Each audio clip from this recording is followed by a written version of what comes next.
to my garden. Today I'm going to be harvesting some paniculata hydrangea blooms, and I'm going to be drying them and showing you how to do it so they'll last forever in your home too. These hydrangeas I've had in a pot for 2 years, and this will be their last year in the pot.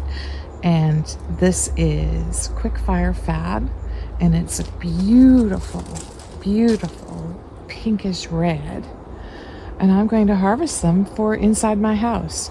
These should last months and months and months. I mean, I've had them last years.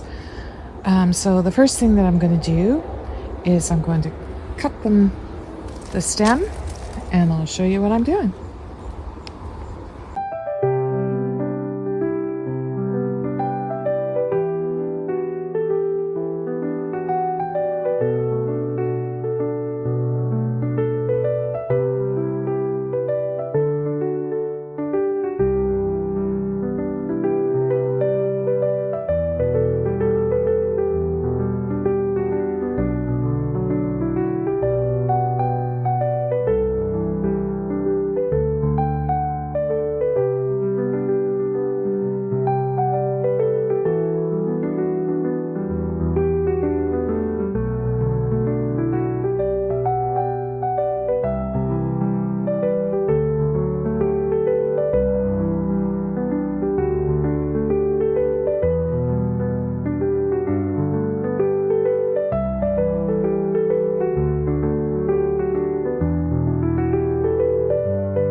So what you want to do is you want to pick off all the leaves off of the hydrangea stems, and there are leaves up into the flower as well, because it isn't just one bunch of flowers, it's a bunch of little flowers put together to make the big head.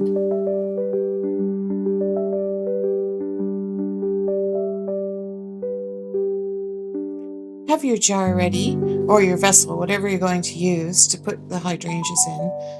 Have that ready with some water in it, and then you just work away and get them all cleaned up and ready to dry.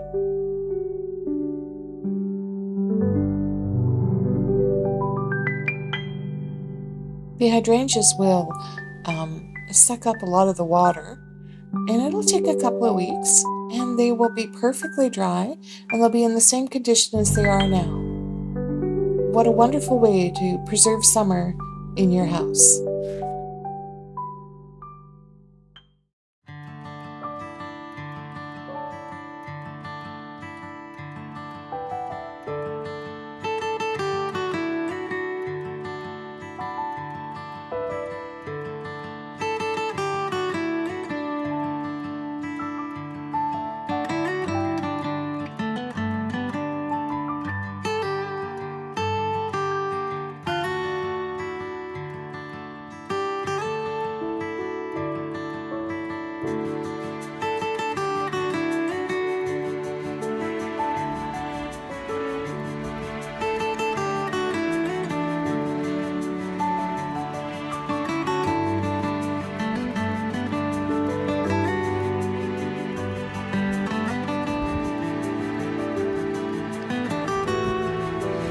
These will stay here and they'll suck up all the water into their stems and into their flowers and will dry nicely and will just stay like this forever. I hope you enjoyed this video and I'll see you in the next one. Thank you. Bye.